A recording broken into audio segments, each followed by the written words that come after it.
Hey, John. Hey, Eric. How's it going? Oh, not going too bad. How are you tonight?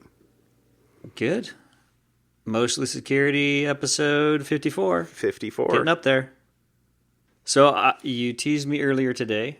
You said you had news about your bees, and so I've been waiting all day to get the update on the bees. What's up with the bees? Okay, so I go walking by on this was on Monday actually, and I hadn't actually been out to the beehives for couple of weeks. I don't remember the last time I was out there. And so I go walking by, and the lids were off of two of them. And Uh-oh. I don't know if you're aware, but in the winter in Oregon, it rains. Uh, bees bees don't are like not that strong, are they? bees don't like the rain. not directly into their hives. So No. yeah, I thought I had killed them. I was super depressed, but I basically walked back, grabbed my suit, and went out and basically cracked them open, and they were still alive. So I did some work I had been planning to do for a while. I put a different top on and put some insulation, and basically did a bit better winterizing of them. Put the lids back on, and I thought I dodged a bullet. I was like so relieved on Monday night, but Monday night it was very, very stormy, very windy. Yeah. And so I go out just to check on them Tuesday. The lids were both blown off again. And this time like the things that I had put on were had exposed the entire hive instead of just kind of the top feeders. And so they were still alive, but they were seriously unhappy on Tuesday. So I put them back together again, and then I got two big logs. Oh, no, I forgot. On Monday when I did this, I actually put some wood, some split wood on top of each of the hives. To weight it down, because I figured, well, that was the problem. They blew off because they weren't weighted down. But the wind on Monday night had blown off that, so I got like big heavy logs on Tuesday, and I put them on, and so now they've stayed. But I actually decided that I should probably feed them more. So I made a bunch of what do you call it? Fondant, which is basically just sugar water. You use it for cakes and stuff like that, but Right. Really, really thick sugar, and fed them yesterday. So I don't know if I have killed them or not, but it cannot be good to have been exposed at least twice to the hive, because the hive's all about kind of maintaining a internal temperature of, I think it's right around 93, 94 degrees, and I'm worried about them. So I don't know. We'll see. I think I've solved it as best as I can. I need to keep a closer look and make sure that those tops don't blow off again. Maybe I need to get some straps and like strap them down or something. But that was my bee story, and I won't really know if they survive. Hopefully they'll make it. Yeah. We'll see. I'll let you know in February or March. I guess maybe to riff a little bit on the lockdown of the bees. Oh, no. I found out today we got notifications, text messages, etc., that the schools where my kids go went on lockdown today. Ooh. Due to online threats. And apparently there is someone, and the letter, it was a letter from the sheriff's office and the police and the school district, basically said that they've talked with the FBI, and the FBI has identified this is the same person or actor, I guess, that has been doing this to school districts across the country. because the server eventually is the same. And how they described the server was a server that allows the sender to hide their identity. And my head, I was, okay, so they're running it through Tor or something. So anyways, it probably is nothing, but of course the school has to take it seriously, and hopefully school will be back in session. The kids were like, woohoo! But the interesting thing is when these schools go on lockdown, I was asking my kids what that means. And basically what that means is all the doors inside lock. They have to turn out all the lights and shut the blinds. And if you're a parent and you're worried about your child, you can go pick them up and sign them out yourself. And so half the school was gone, and parents came and got their kids and left. And so my boy said, we didn't do anything anyways. And my daughter wasn't feeling good in the morning and went to school, I think a little bit late. She was missing the first 10 minutes, but they had gone into lockdown by that time. And it was just easier to just have her come home because so many parents were going there to pick up their kids. So it was like, it happened right at the start of the day. Yeah, right at the start of the day. So, anyways, that is it's awful. Unfortunate that someone would find that entertaining, but well, on that high note. Yeah. Time for some. I have something fun follow up. Oh, yeah. All right. You got to swing the pendulum. Yes. Go the exact opposite direction. So remember last week in my something fun was the Amazon was planting the honeypot packages, right? Well, apparently there's a YouTube guy who's pretty popular on YouTube. He is a ex-NASA JPL engineer, and he makes videos where he over-engineers the crap out of things and then builds them. So, I guess really quick too, he worked for NASA, and 7 years of that he worked on the Curiosity rover. Oh, and awesome. He's done some videos about working on the rover, and so he's got stuff that's roaming around on Mars. But anyways, we're not worthy. Okay. Yes, and he's just entertaining to watch because he explains science and the science behind it of whatever he's doing in very easy to understand way. So I just got, actually, after watching this video, which I'm going to get to eventually, you could get lost just staring at his other videos of other builds that he's done of over-engineering things. Anyways. Okay. So awesome. He had a package that was stolen off his porch, and he was upset.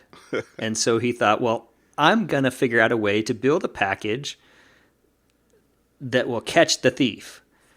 So he's got these cameras, cell phone cameras inside these things with battery packs and everything, and little switches so that the camera doesn't turn on until it opens. And then it's a glitter bomb. So when you actually open the box, this spinning thing in the top spins and just, kind of poof. Oh my gosh. Throws glitter all over wherever it's at. Oh my gosh. And then he's got awesome. the GPS on it. He's got, he put in a fart spray so that every 30 seconds it would spray some fart spray in I was more interested in that for being able to have somebody just throw the package out so I could go recover it. Because if you're putting a cell phone, in a package, that's even if not just one. He's got four. 4 phones. He's got 4 cell phones because they're for each angle. So the box has 4 sides. So whatever way it's opened, he's got a video of it, and it immediately begins streaming and uploading the video when it starts to the web. So in case anything happens, my gosh. He's got cell service on these. That's a spendy package. This was, but it was awesome because he kept setting it out and it kept getting stolen. And Okay, I did not see this, but I've got to watch it. yes, and he put a geofence around them so that the cameras and nothing really kicked on until it left a geofence. So it was kind of in battery storage mode, in sleep mode until it left the geofence. Then it sent a trigger to wake them all. All the devices woke up. And people would open it in their car and the glitter bomb would go off and it just cover the inside of their cars with glitter. Oh my gosh. And anyways, his camera, he got probably 5, maybe 10 different videos of different people doing this. But anyways, it was a lot of fun. Much more fun than just Amazon's little honeypot with a camera. Okay, well, I gotta watch that. And FYI, my something fun will have to do with YouTube later too. So that's cool. All right, and then I guess one really quick tidbit of follow up. McAfee Labs report cryptojacking malware is up 86% this year because I got to get cryptocurrencies into every podcast somewhere. I see. So there you go. Is this a New Year's resolution? No, it's my New Year's unresolution. I'm getting it all out now, so I will never talk about it again. Well, if it keeps going down, yeah, maybe. But yeah, well, I mean, that's the deal, right? It's the business model du jour. Yeah. All right. Well, let's dive into topics, shall we? Sure. My first is actually semi follow-up. So if it's in the transition phase here between follow-up and topics, then there you go. we can put it one way or the other. Segue. Yeah, segue. It's you ride on it. It's 2 wheels. It'll change how people walk around cities. So this is. I still have never ridden a Segway. It seems like I did in a mall, or not just like, they had them out someplace and I could ride it in a circle. John King, mall cop. Yeah, exactly. I don't know. Seems like I did it, like for 30 seconds. In fact, I think it was in Utah in one of those outdoor malls. Anyway, doesn't matter. Huh. So this is an article about how hackers can bypass Gmail's 2-factor authentication in bulk, and Yahoo as well, I guess. But you have talked specifically in the past about making sure that 2-factor authentication is enabled everywhere you can, and that while yes, SMS is better than not having 2-factor authentication, SMS is not as secure as other means. So do SMS if you're forced to, but don't do it only.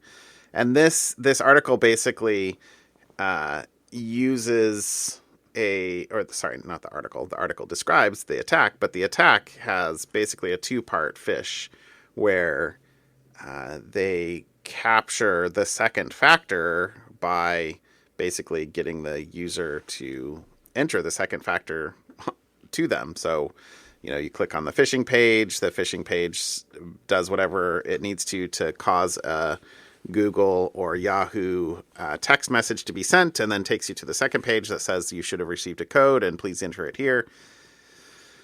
And so that's right.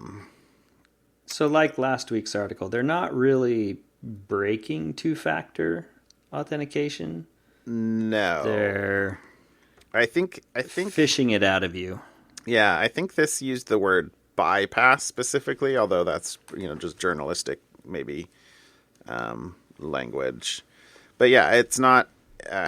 You're still successfully entering 2 factors, sure, but I mean the crook's entering the 2 factors because you gave them both.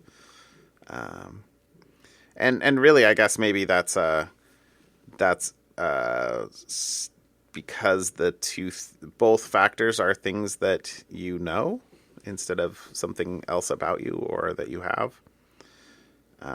Because the reason why this is kind of follow up is just because we've talked about it before, but then also here's a quote. I thought this was kind of the meat of the article. It says, an alternative to this phishable two-factor authentication, as the Amnesty report notes, is for at-risk people to use a hardware security token instead. Yada, yada, yada, such as YubiKey. Yubico sells a variety of these tokens called YubiKeys, and Google's own advanced protection program, which locks down an account from using third-party applications, has its own hardware token. And when reached for comment, Google pointed to this advanced protection program as well as Google Prompt. So, yeah, YubiKey. Another call out for YubiKey. I love my YubiKey. Yeah. I wish I could use it in more places. I did notice that Windows will let you use it now. Or I saw an article that said that they will. Maybe it's still in the forthcoming version. They with the new release, you can actually use it instead of a password. So you can actually sign in with the hardware token, not as a second factor, but as the primary sign-in mechanism. Well, I guess if you want, I can jump to one of my articles, which is kind of a second factor. Oh, okay. Authentication. We'll alternate. Or at least what people think of as two-factor authentication, right? There was always, since you said, you mentioned there was two things that so your password and you get your SMS code. Those are things not things you are or have physically on you. Touch ID. Yes. Right? Apple made that very popular, Touch ID. Most cell phones, I think most phones nowadays come with some form of Touch ID, and more recently, Face ID. Mm-hmm. And using Face ID, Apple even got rid of the touch sensor on their latest phones, and now it's Face ID is the only thing you got. Mm-hmm. So, a reporter from Forbes magazine. Does anybody say Forbes magazine anymore? Or is it just Forbes the website? Forbes.com went out and wanted to test and see how good face identification was on mobile devices. So he 3D printed a high-res 3D print of his face. Interesting. So it's his actual face, and used it against a bunch of different phones. So the iPhone Face ID was never fooled. Good. So good success there. However, every single Android phone that had some form of Face ID or facial recognition failed miserably against the 3D print. Oh, man. So I wonder if this, as a second factor, as Apple has made it popular, people may think that it is truly secure, and apparently that's only true if you've also got an iPhone. Yeah. If you're using some form of facial recognition on anything other than an iPhone, they apparently are easier to fool. Yeah. So. Well, I expect, and I did some reading when Face ID first came out. So the iPhone 10, a year ago, a little over a year ago now. Right. And they talked in pretty good detail about how they were doing Face ID, and I wondered, in retrospect, if they moved so strongly to Face ID because it was, at least the claim was, so much more unique than Touch ID. Right. Because remember, we had that article a few weeks ago, I think we talked about it here, that had the machine-learned generic fingerprints. Right. And I think, I don't remember the exact numbers, but, I think Apple's data, the article I remember reading said that it was, it went from, a collision 1 in every 100,000 for Touch ID, 1 in every 100,000 to 1 in every million, something along those lines, from going from Touch ID to Face ID. But, Apple spent a considerable amount of time, doing what they tend to do, which is take something that existed before in the world and go and do it, quote unquote, right. And then a lot of the Android vendors had to scramble to do something and didn't actually put in the core engineering time, frankly. would be my guess. Mm-hmm. And so, I don't have an Android phone.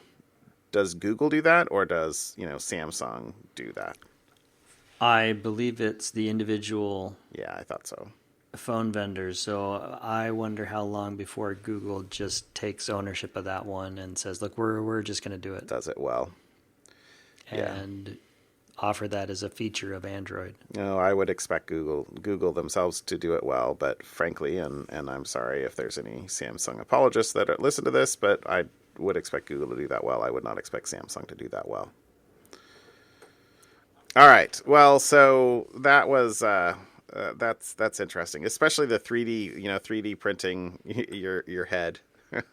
Yeah. I think that's great. All right. Well, my second article was actually about steganography. So this is a TechCrunch article that says that some malware researchers at Trend, let me load this article actually up because I'm pretty sure it was Trend, found some commands basically being embedded in images posted to Twitter. And I kind of pulled this apart because we've been playing around with steganography for a while at McAfee, and we've even got a free tool out there that people can use, and if they're interested in trying to see if something contains potentially hidden content. But this is interesting. I'm trying to remember if we've talked about steganography on the podcast at all. I don't think we have, but in general, it's pretty easy to hide data or to hide a message. Well, to hide data inside an image or a document. And this is not a new concept, right? I mean, this goes back to like the Roman Empire or even farther, maybe. Hiding hidden messages inside other messages. But in images in particular, you can. There's lots of different ways to do this. Probably an infinite number of ways that you could do this. But one of the common ones would be, basically taking the least significant bit of every pixel value, and instead of having it be whatever color the image is, use it to encode binary data, and right. And this is, you can then in a photo, a big photo, like a photo you take on your phone that's 3 or more megabytes, you can hide a significant amount of data in a given image. But and it doesn't degrade the image quality. And it's imperceptible to human eyes for sure. Right. There's lots of data about this out there, and Twitter. We know because we played around with it, and we used Twitter to verify that we could, they weren't reprocessing the images. You take your avatar or something like that, or images that you post and embed data in them, and so. Yeah. This is instead of the old spy world envelope underneath the bench to the bottom of the bench, this is just put it in your avatar on Twitter and there share the message that way. Right. Well, this is not a hypothetical, right? They found communication between insurgents in Iraq, I believe, using steganography on forums. There was a pretty well publicized attack on the Olympic Games last year that used steganography as part of the messaging. So this isn't a purely hypothetical, but it's the tricky thing, I guess, about steganography, and probably the last thing we will say on that for this, unless you have something else, but is it's relatively easy to detect when something is unusual. So, for example, if you've done the encoding in the least significant bit, then if you look, if you analyze the data, or if you analyze the image, you'll see patterns where there shouldn't be in a normal image. It should just be noise, and you'll see a pattern. But trying to extract that data or recover the data is nearly impossible, because it could be encrypted, it could be encoded. There's no one way. Oh, hey, this image has data. Let me just go read it. That's not really feasible. So what that means is that the best way to protect against steganography is actually or the easiest way to protect against steganography is basically just reprocess images.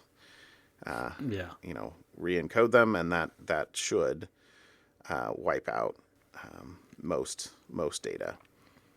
Anyway, so I thought this article was interesting. You want to do your last one? This is a net neutrality update.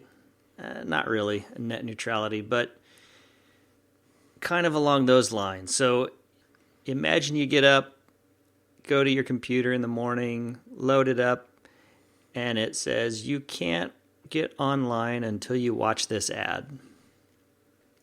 That actually happened in Utah. CenturyLink, a ISP in Utah, briefly disabled the internet connections of customers in Utah last week and only allowed them to get back online after they acknowledged an offer to purchase filtering software. Now, wait, this offer to purchase? So this is like mandated filtering software.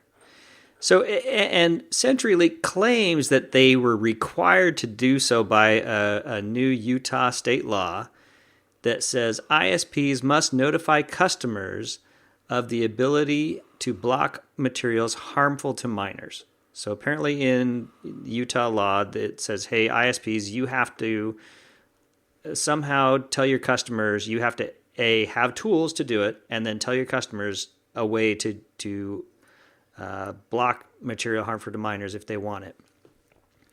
So CenturyLink said, well, as a result of the new law, all CenturyLink high-speed internet customers in Utah must acknowledge a pop-up notice which provides information about the availability of filtering software in order to access the internet. Now, that's not actually what the law says. The law says... They don't say a pop-up notice. No, they say the ISPs can provide that notice either by electronic communication, within a customer's bill, or in another conspicuous manner, but it does not require the ISPs to disable the internet access. And I guess they actually contacted the state senator, the bill's sponsor, who replied and said, no, the law did not require that, and no other ISP in Utah has done that to comply with the law. Most of them have had a year to comply, and most of them have just sent a notice in with their monthly bill, and that was perfectly acceptable. So... yeah, there's your... But I'm sure CenturyLink was like, we could use this as an excuse to kind of force everybody to see this, and I wonder what their click rate was for signing up for the, let me guess, $9.99 a month filtering option. I'm sure something like that, yeah. So anyways, that caught my eye kind of... just as fraudulent. Oh, this is where we're going. That's just evil. And when it comes to choices like ISPs, there's probably not that, they're almost like utilities anymore. There's not a whole lot of competition. They're government-sponsored monopolies, essentially, in some areas. No, there's no competition in most places. Right.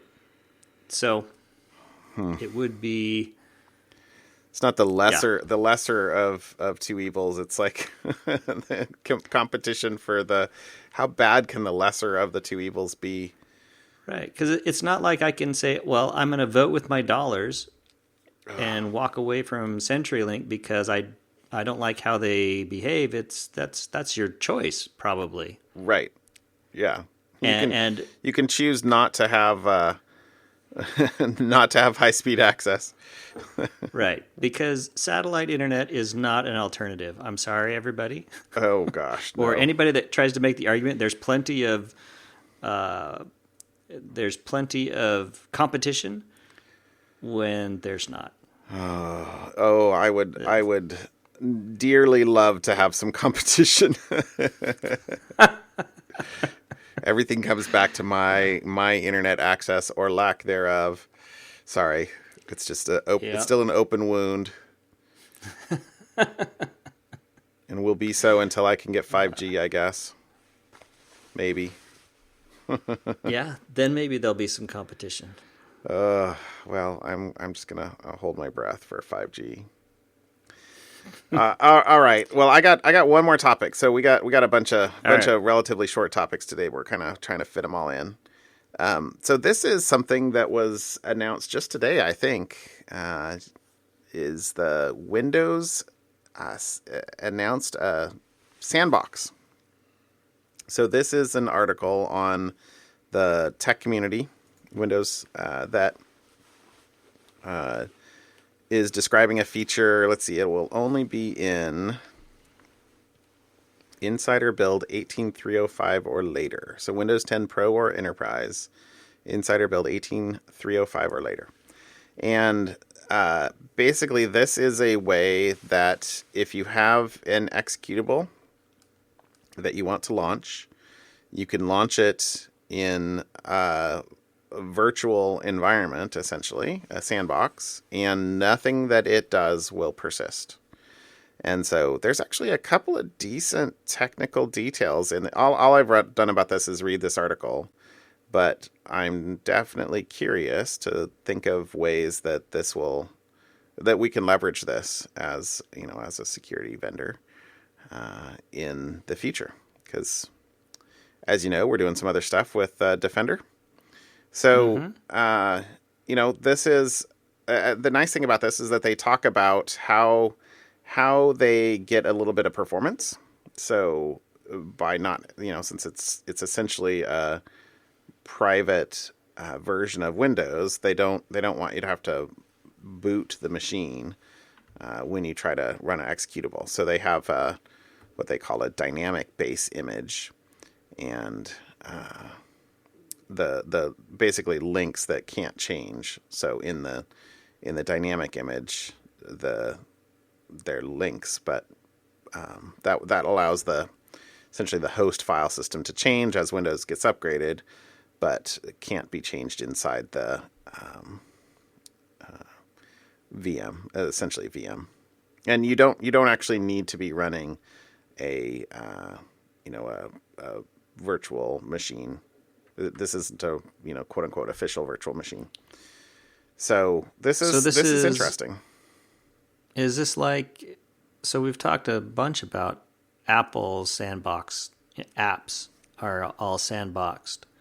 Is this a way to sandbox apps on Windows? Can I have multiple? This is the use of sandbox in a similar but orthogonal way. So, the sandbox in the Apple world is you can stay and you can play and you can build things in your sandbox and they persist. This is a sandbox that you can run once and then it gets wiped clean like an Etch-a-Sketch. So maybe this should be this should be the Windows Etch-a-Sketch instead of like sandbox, since sandbox already means. But got it. Yeah.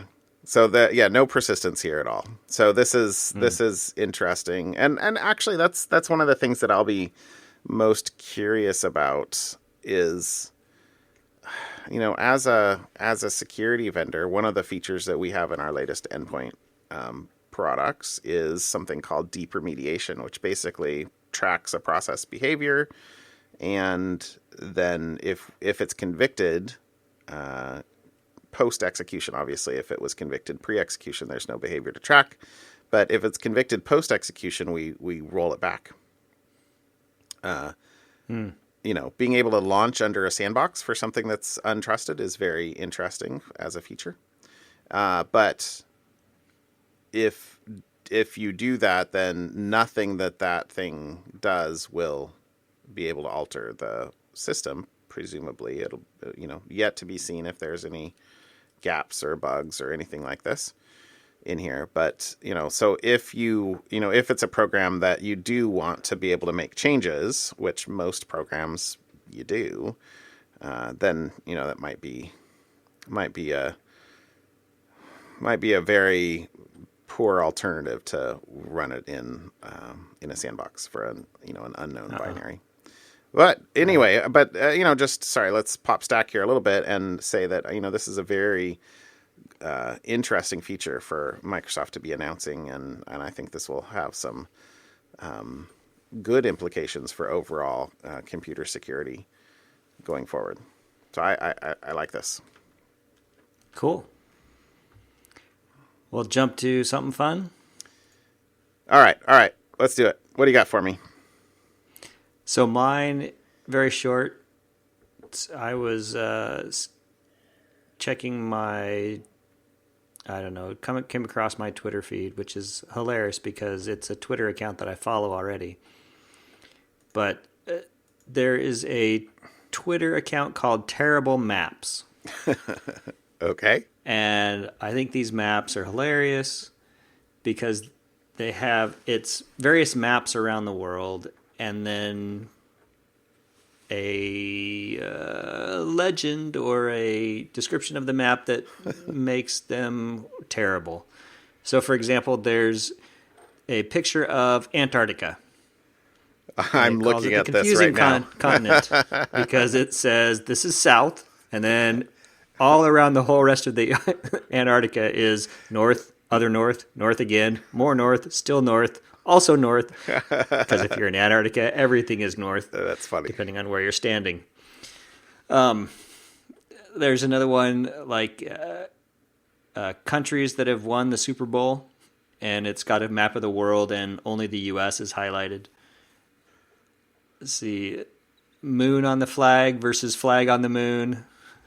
Countries that have a moon on their flag versus countries that have their flag on the moon. Okay, that's funny. I mean, they're just silly maps. Anyways, I thought it was funny. Scroll through. I'm looking at these. There's some really, really, really Iggy Pop versus Iggy Soda. That's right. Oh my gosh. Okay. All right. Well, I'll have to. In fact, here I'll click follow right now. That is hilarious. Occasionally it's fun, and if you're an Instagram person, they now have an Instagram account. But anyways, yeah, that was my something fun. Go read up on Terrible Maps. Okay, all right. Check out Terrible Maps. Oh, that's funny. Okay, well, my something fun will be pretty quick too, I think. But this was actually a friend down at work, Cedric, actually referred me to this YouTube channel called by the guy's name is Frank Howarth. And he is actually in Portland, which is cool. And he is a woodworker, and he does a lot of wood turning work. So a lathe, and but man, such cool things. You should go, and you'll do the same thing that you did with the NASA guy earlier. You'll watch a video and then watch another one and watch another one. But I guess the two things that I would call out that I think are just fantastic about what he does is the first of which is just from a technical perspective, he really embraces new with old. A lot of woodworking is, hey, how do I do this with tools from 1700 and that's amazing. It's amazing that you can make things with the only saws and stuff that you would only have had with no power. But I I don't know if you're aware, but we live in a century where we do have power tools, and I get the fact that there's a challenge to doing things quote unquote the hard way, and there's a certain amount of satisfaction to having made a dovetail joint by hand as opposed to with a dovetail jig. But hey, the jig exists and router blades are there, and you can do it. It's okay. I don't know. That's my perspective. But this guy has a CNC table, and he combines CNC with other woodworking skills very often. So he'll cut something out with a CNC and then glue it together and put it. So for example, one of the things he did the other day was, or one of the videos I watched the other day, I don't know when he actually posted it, was where he wanted to be able to turn, I think these were mallets, but in order for the mallets to turn, he had to have the joint that was basically rotationally symmetric. And so, but he could do that by basically routing out with the CNC two joints that fit together well, and then you could take it to the lathe and turn it, and then you get a joint that looks amazing all the way around, as opposed to doing something in basically a square joint of some sort that then when you spin it, it won't be rotationally symmetrical. Anyway, so combining CNC is very cool. And then the other thing he does is he does a lot of stop motion. So he's clearly not just a woodworker. It's very kind of playful. The wood pieces will kind of float across the desk and assemble themselves into a piece, and then or like march across the desk and over someplace else. And he does a lot of stuff that is just very very enjoyable. So I can blame Cedric for me having quote unquote wasted probably hours of my life at this, not probably hours of my life at this point. But they're very enjoyable. Go watch them, or at least a few of them. You'll enjoy. Well, there you go. I'm going to now waste a bunch of time watching Frank Howarth, and you can go waste a bunch of time watching the Package Thief versus the Glitter Bomb guy, Mark Rober. Exactly. So, all right. Sounds like a quid pro quo. All right. Call it a show? Yep. We'll see what we do next week. Isn't it Christmas, or it's getting close? It'll be the day after Christmas, hypothetically. Oh, we should be safe. Although I think I'm flying home that day, so might have to do Thursday. All right. Well, we'll work that out next week. All right. Well, have a happy Christmas, and I will talk to you next week. All right. Have a good night, John.